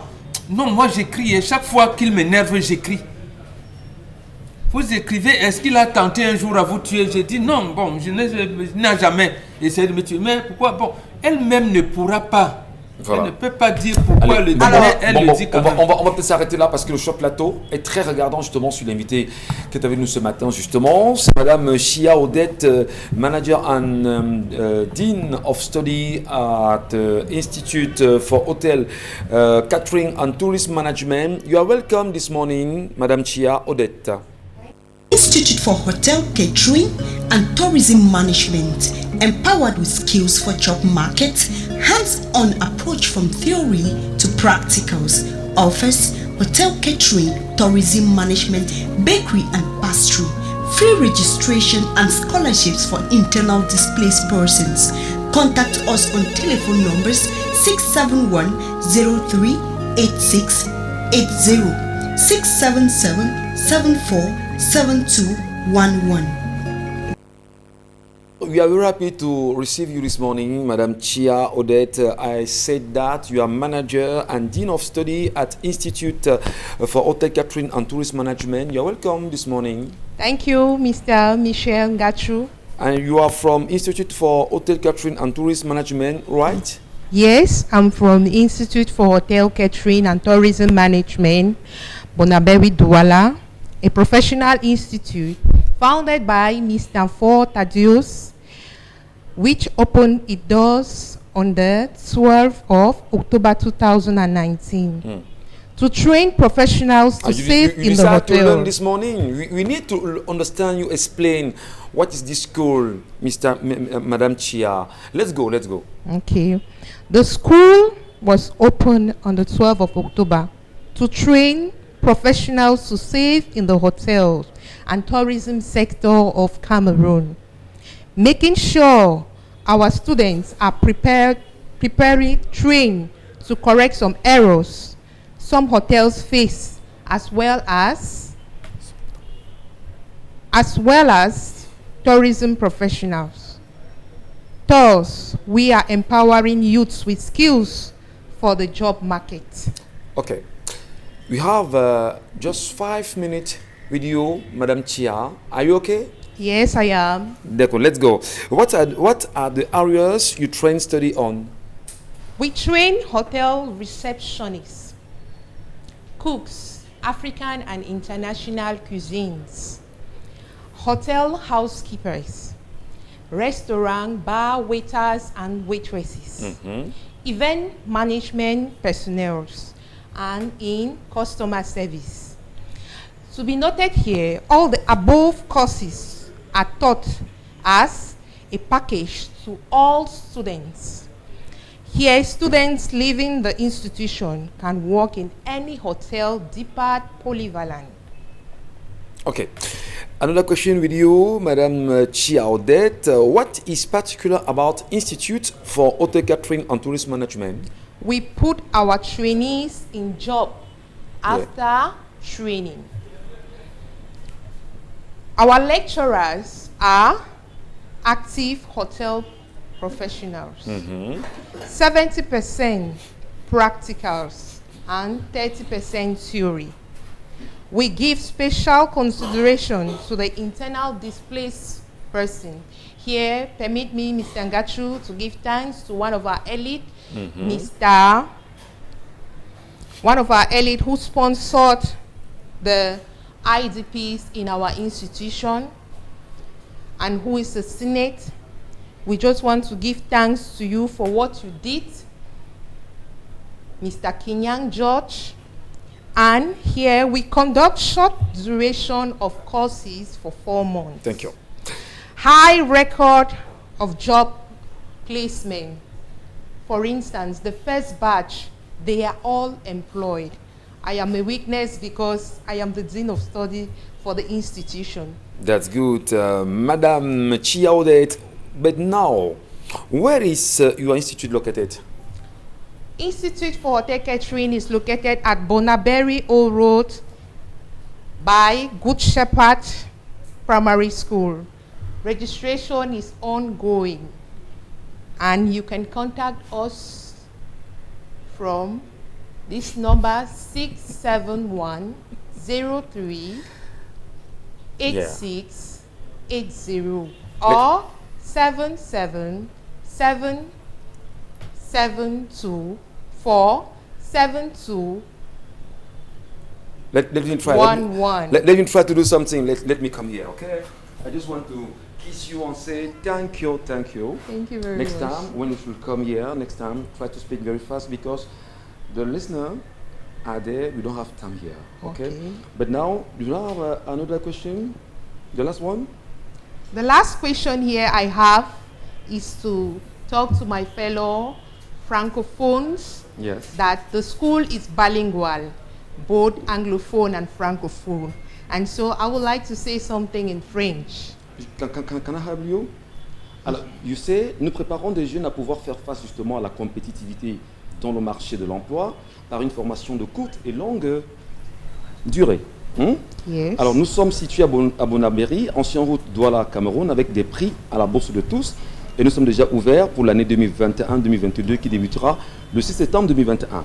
C'est ça? Yes, It's that good is now? it. The schools are beginning on the 6th of September 2021. I love you. I love you. I want to kiss you. Thank you. Thank you very much. Thank you. Allez, justement. Team management, empowered with skills for job market, hands-on approach from theory to practicals, offers hotel catering, tourism management, bakery and pastry, free registration and scholarships for internal displaced persons. Contact us on telephone numbers 671-03-8680, 677-747211. Allez, bon retour, mesdames et messieurs, poursuivons l'émission avec vous ce matin. Nous saluons en même temps ceux et celles qui nous prennent en repérage à l'instant sur notre antenne et nous profitons de l'occasion pour dire bonjour à une dame qui nous regarde là-bas à Mona Télé précisément. Madame la sous-préfète de Mona Télé, voilà, bonjour à vous madame. Regardez-nous fièrement et respect pour le travail que vous faites de ce côté. La revue des réseaux sociaux avec Carlos Dupet, que nous disent, j'ai envie de dire, qu'est-ce qui fait la une, qu'est-ce qui fait le buzz? La toile s'agite quand même. Oui, la toile s'agite, les internautes se posent bien la question de savoir ce qui se passe décidément ou encore quelquefois dans la tête des enfants après avoir regardé la vidéo où on retrouve cette petite fille dans une situation plutôt très compliquée. Je préfère dire qu'on regarde la vidéo et puis justement après on pourra chacun poser son commentaire parce qu'on se pose la question de savoir comment est-ce qu'on fait pour se retrouver là. Grâce au ciel, heureusement, et à la promptitude des populations, elle aura la vie sauve. Mais vraiment, elle a frôlé le pire. Avec le concours de la réalisation, si on pourra avoir donc cette première vidéo justement dans laquelle on retrouve cet enfant. Ça se passe du côté de Yaoundé. Non, c'est pas ça. Cette première vidéo dans laquelle on retrouve cet enfant. Justement, ce qu'il faut dire, c'est qu'elle se retrouve à l'étage et après il y a, on ne sait pas comment elle s'est retrouvée tout agrippée bien au d'abord. Non, je fais totalement confiance, nous faisons totalement confiance à Emmanuel Wapi nous retrouvera cette image là parce que il faudrait forcément qu'on regarde cela et il s'exclame d'ailleurs, je l'ai dans l'oreillette en même temps. Merci Emma Wapi, on vous fait totalement confiance, on retrouvera l'image et là l'image nous retrouvera de toutes les façons. Qu'est-ce qu'on doit comprendre au plus vite le temps qu'elle nous retrouve? Veiller sur les enfants et comprendre bel et bien ce qui se passe. Voilà. Enfin, merci. Voilà. Merci à la technique. Là, voilà la vidéo. On regarde ensemble et vous-même, vous voyez comment l'enfant a fait pour se retrouver vraiment à cet endroit précis sur cet immeuble. La question reste toujours posée. Heureusement, il y a eu cette promptitude de la population. C'est comme dans des films, vraiment. Incroyable. Incroyable, mais pourtant, c'est vrai. Et là, nous, on est du côté de Yaoundé. Peut-être que les parents n'étaient pas là. Peut-être que juste un moment d'inattention, comment a-t-elle fait pour se retrouver précisément à cet endroit? Est-ce par la fenêtre? Elle par quel moyen? Par quelle alchimie? Elle s'est retrouvée là. Pourtant, vous quand même qu'il y a le grillage là. Oui, ça veut forcément dire qu'elle vient de plus loin. Elle a atterri là. Pour se retrouver là. Quelle est la gymnastique qu'elle a pu bien faire? Certes, elle est en vie, c'est ce qu'il faut saluer, grâce aux populations. Mais là, je vous assure... Alors là, quand on voit les populations, il y en avait qui avaient très peur en même temps. Quand j'ai vu la vidéo, pour la première fois, je me suis dit, wow, parce que mon cœur lui-même a failli lâcher. C'est très compliqué de voir ça. On doit vivre nos enfants de dans les films qu'on a l'habitude de regarder ce genre d'image, mais là, c'est un vrai scoop encore. Mais là, j'ai vu Dominique Audrey justement sur ce plateau. Quand on essaie de chercher, vraiment, c'est vrai que notre... On dit vidéaste, la personne qui fait la vidéo, là maintenant, ne laisse pas qu'on vous regarde aux alentours s'il y a un endroit parce par qu'il où elle peut sur sortir. Mais ça fait bizarre quand même, parce qu'on ne sait pas d'où est-ce qu'elle sort. Sauf si à côté, il y a une fenêtre. Ce sont des fenêtres par lesquelles elle a pu sortir. Mais à côté de ça, on peut se dire qu'elle a atterri là. D'autres vont se dire que mais elle est sortie d'où pour se retrouver là-bas. Bon, maintenant, si la personne qui filme s'était rapprochée de là où on l'a arrêtée, peut-être elle aurait pu expliquer d'où est-ce qu'elle sort. Mais est-ce qu'il ne faudrait pas déjà que les chefs de quartier commencent, les chefs de quartier peuvent commencer au moins à faire des communiqués, non, Dominique Audrey. Dans ce quartier, ce matin, un enfant au nom de X a été retrouvé. Qui va payer? Mais c'est comment? Qui va payer ça? Les chefs de quartier, pourquoi? Dans les 50 000 qu'on lui a sur le quartier, parce qu'il faut au moins qu'on sache qu'il y a eu un fait dans son quartier. Est-ce que l'enfant est perdu? Et qu'il rende public pour pouvoir protéger les populations. Elle était à deux doigts de passer le vie à trépas. L'enfant n'est pas perdu. Voilà, si l'enfant était perdu, peut-être à ce moment-là, on aurait pu, parce que j'ai été abordée il y a quelques semaines par des jeunes hommes, j'ai oublié le quartier, ça devait être à Yaoundé là-bas, parce qu'on a retrouvé un fœtus qui était mort et les gens ne savaient pas trop quoi en faire. Ça avait commencé l'odeur avait commencé à... Oui, et personne ne disait rien, ils ne savaient pas trop comment faire, ils disent qu'ils se sont rendus à la police, ils sont allés, personne ne leur disait rien. Je leur ai dit simplement enterrer, sinon les odeurs vont finir par vous tuer, parce que même leur chef de quartier ne voulait pas prendre position, ne voulait pas prendre les devants. Et c'est ici qu'on a conclu que les chefs de quartier, soit on leur met face à leur responsabilité de façon totale, soit on les laisse, on les abandonne de leur côté. Donc ici, c'est bien déjà, au moins on a encore ça, que lorsque quelqu'un est en difficulté à côté de nous, les Camerounais s'investissent. On salue justement la promptitude de la population burundienne, l'agissement, on va dire la réaction rapide des populations passantes par là. Tout à fait. C'est ce qu'on appelle dans la vie communautaire en Afrique, c'est ça.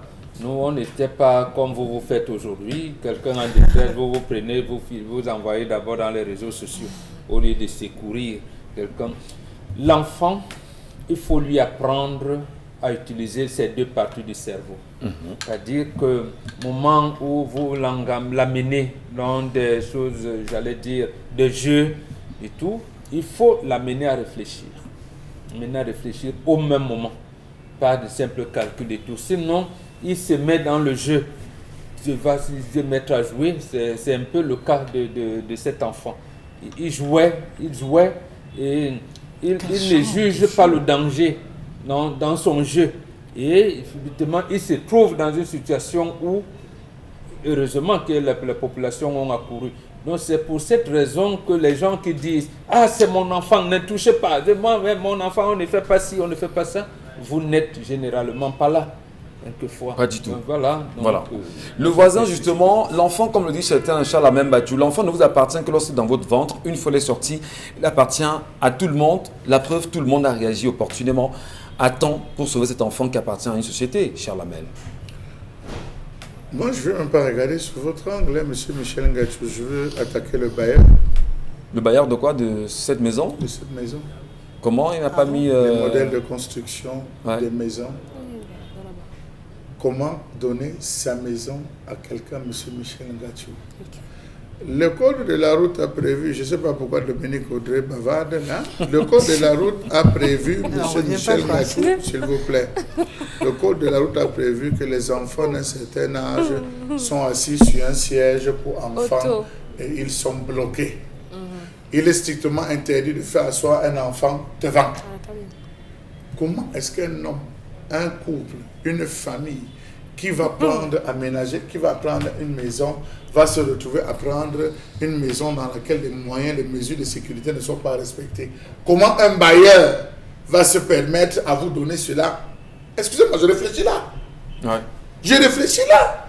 Quelles sont les mesures de sécurité? Il y a des maisons là où vous avez des enfants. Oui, les enfants de quel âge?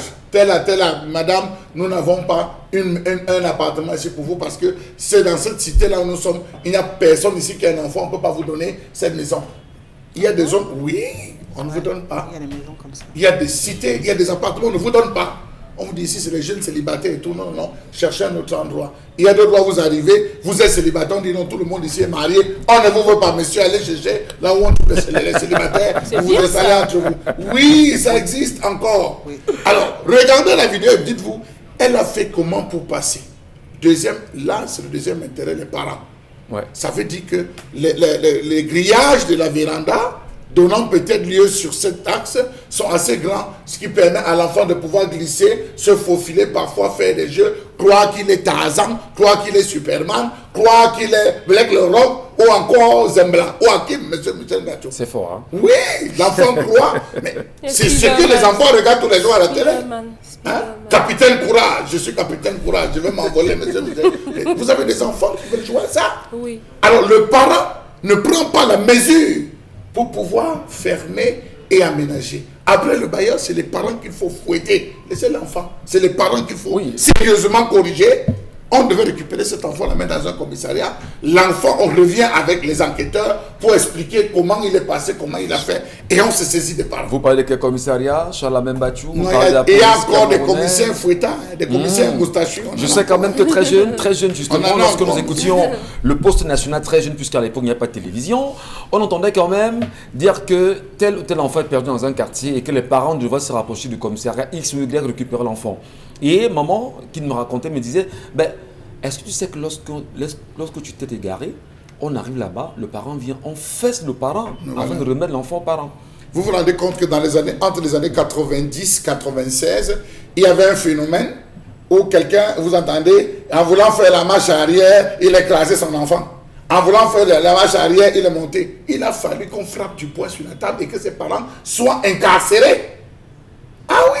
Mais surtout, Pour que les gens prennent. Vous avez des parents, il faut communiquer là-dessus. Hein. Vous avez des parents, oui, je voulais faire la marche arrière, j'ai écrasé l'enfant.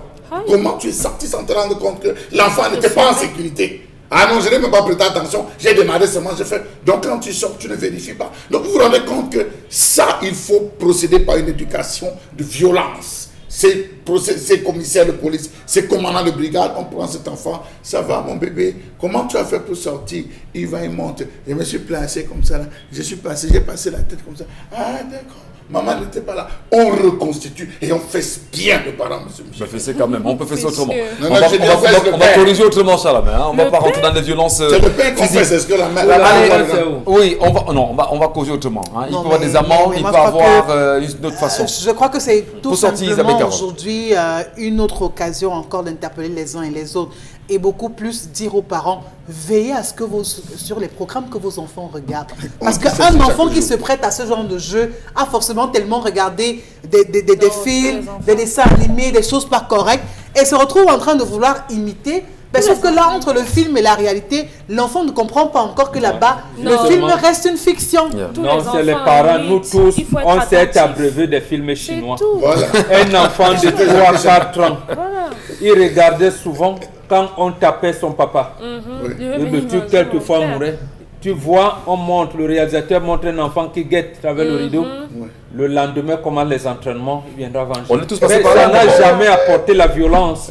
Justement parce que le fait, oui, nous on s'est abreuvé de ça. Pourquoi ça n'a pas apporté? Précisément parce que nous autres, on savait que il y a une civilisation, nous avons notre civilisation. Ouais. Mais de génération en génération, on a pensé, ah oui, nous on pense ce qui est bon là-bas, ce qui est mauvais. Qu'est-ce qui est bon là-bas, qu'est-ce qui est mauvais chez vous? Finalement, on ne s'abreuve que de ce qui vient de l'extérieur. Autre image, Isabelle Carroz-Petourneau ce matin, qu'est-ce qui... Autre image, on reste toujours dans le même sillage avec les enfants et on se demande décidément ce qui se passe, ce qui ne va pas, ce qui a trop marché ou ce qui n'a pas marché, ou alors la personne qu'il faudrait interpeller, ce sont ses enfants, ses parents ou les autorités. Dans tous les cas, je propose qu'on regarde cet deuxième élément. Voilà, c'est cet enfant qui a été retrouvé dans cette mini-boutique du coin où il a dérobé, il a été bien surpris la main dans le sac. Et les gens qui se posent la question, comment est-ce qu'il a fait pour entrer dans cette boutique? Et on lui a demandé, refais-nous le scénario, dis-nous comment tu as fait pour entrer là. Et honnêtement, moi, quand je regardais cette vidéo, je me suis posé 1001 questions. Comment il a fait pour arriver jusqu'à l'intérieur? Vraiment, il n'a rien touché. La porte qui est toujours fermée à double tour et tout. Mais l'ingéniosité de cet enfant, Regardons justement ce qu'il saluer va faire. la dextérité, vraiment son niveau d'intelligence est à féliciter parce qu'on se pose bien les questions. L'intelligence, ouais, d'un autre genre, ça il faut le Ça, dire. c'est Prison Break, en fait. l'agilité. Ça c'est d'un autre genre. Il est agile. Regardez comment est-ce qu'il intelligent. parvient à se plier. J'ai vu Et un- vous regardez comment il est entré et regardez comment il parvient à sortir de cette boutique. Attendons de Honnêtement. voir. Est-ce qu'il s'en sortira? Oui, il s'en sortira. Il s'en sortira, Michel Ngatou. C'est comme ça qu'il a fait pour entrer dans la boutique et voler. par cette Et le petite propriétaire qui se ouverture. demande comment la boutique est toujours fermée, mais j'arrive, les produits ont disparu. Ben c'est là où moi on arrête pour lui dire, ok Non, d'accord, on a Retourne dans on a vu le scénario, maintenant on retourne à l'intérieur et on appelle les forces de l'ordre. Ben c'est ce qui se passe. Parce qu'on était d'abord curieux de savoir comment est-ce qu'il fait pour entrer dans la boutique et sortir de là vraiment sans qu'on ne puisse rien Moi, j'ai soupçonner. vu la vidéo. Franchement. on a dit de faire Quand j'ai vu ça lors de la préparation de l'émission, en tant que papa, on s'est dit, qu'est-ce qu'on doit faire pour nos enfants? C'est très compliqué. Qu'est-ce qu'on doit dire? Honnêtement, on Alors, commence nous à avoir oublions même ce peur. moment. On commence à avoir peur. Il faut apprendre. On vous dit tout change et nous devons vivre avec notre temps. Quand on vous le dit, vous dites, ah bon, votre antiquité là, nous on évolue. Bon, quand vous évoluez donc, on vous demande par exemple d'étudier la théorie des structures dissipatives d'Ilya Prigogine. Vous ne savez pas de quoi il s'agit. Il s'agit justement de voir comment ce monsieur, ce Belge, a pris dans notre culture pour développer la science des contraires, c'est-à-dire la structuration de quelque chose et au même moment la création du désordre. Ça, nos parents le faisaient. C'est comme ça qu'on arrivait à savoir, quand on vous donne la nourriture, manger ensemble. Il va cracher ici. Un autre, on vous dit, vous l'aîné, encadrez vos enfants, on va au champ. Vos petits frères, vos petites sœurs, on va au champ. On essayait de voir, et il y a dans nos traditions, dans nos coutumes, dans nos cultures, des procédés que vous pouvez développer à votre langage d'aujourd'hui. Donc, mais le père et la mère ont démissionné. Ou bien que l'enfant naît avec une certaine ingéniosité. Il arrive pour certains enfants de manipuler même leurs parents. L'enfant peut vous faire croire ce qu'il n'est pas. Vous tournez le dos, il va développer des choses qui vont amener à des accidents domestiques.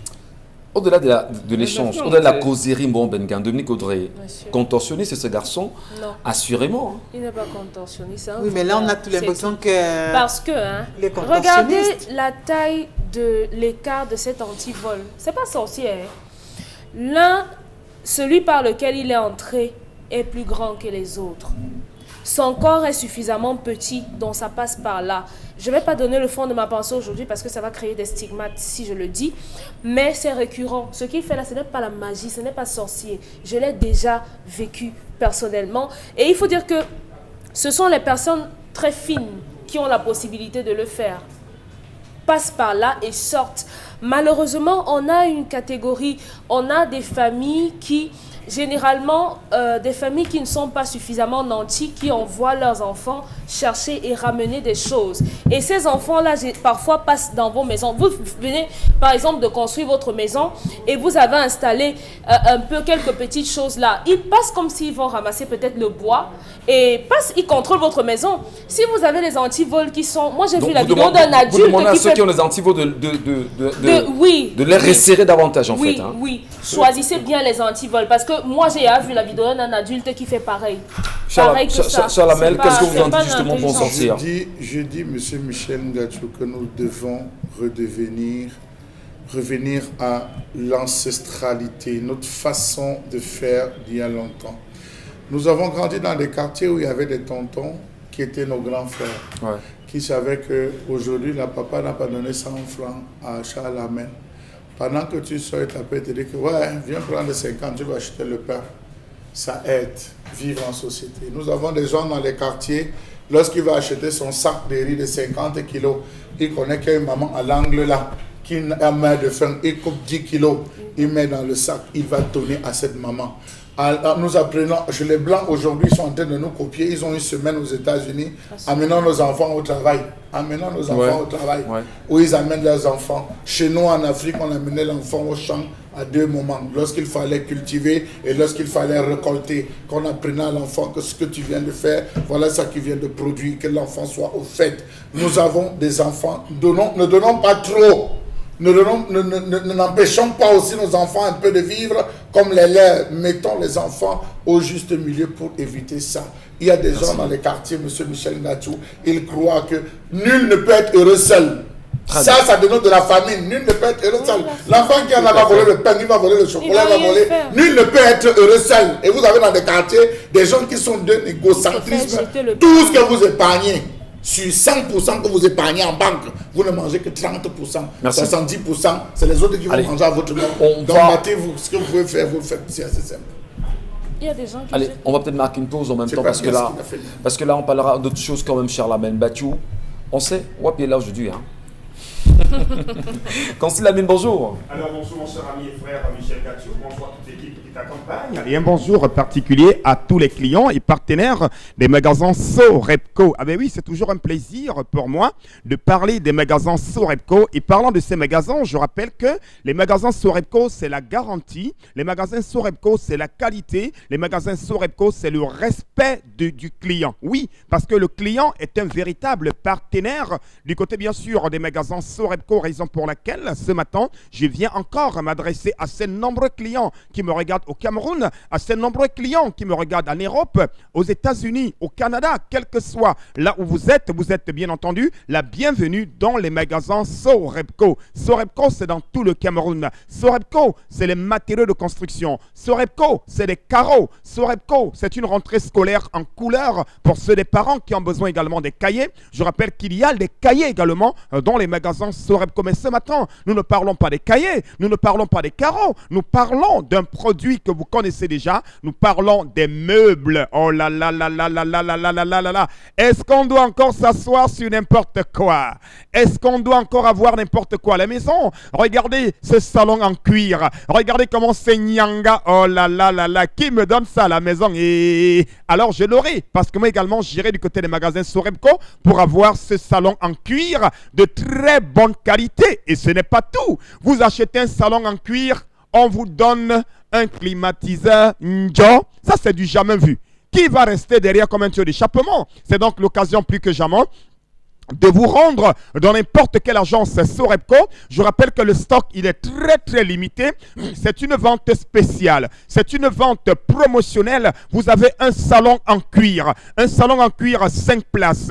Un salon en cuir de très bonne qualité. Un cuir qui se nettoie facilement. Un cuir qui s'entretient facilement. Un cuir qui donne de la beauté à votre salon. Un cuir qui donne de la beauté à votre bureau. Un cuir qui donne de la beauté à votre environnement. Vous les avez dans les magasins Sorebco à des prix vraiment dérisoires. Le confort, les meilleurs prix, la durabilité, c'est avec ces salons en cuir. Regardez bien sûr le deuxième modèle, chers téléspectateurs. Est-ce qu'on doit encore envier le voisin? Est-ce qu'on doit encore regarder le voisin avec un clin d'œil? Non, chacun doit être content parce qu'enfin, les magasins Sorebco et le concept Salaka vous permettent d'avoir des salons en cuir de très bonne qualité. Et quand vous achetez un salon en cuir, tenez-vous tranquille, on vous donne un climatiseur Super Air gratuitement. Je dis bien ça, c'est du jamais vu. Imaginez, rien que le prix du climatiseur, c'est au moins 200 000. On vous donne un climatiseur de 200 000, vous achetez un salon en cuir, il n'y a que Sorebco pour le faire. Vous me regardez en ce moment, quel que soit ce que vous faites, quel que soit là où vous habitez, rendez-vous dans les magasins Sorebco. Alors appelez dès à présent M. Kemajou, appelez M. Kemajou et passez votre commande avec la possibilité de faire des paiements en tranches. C'est ça également les magasins Sorebco.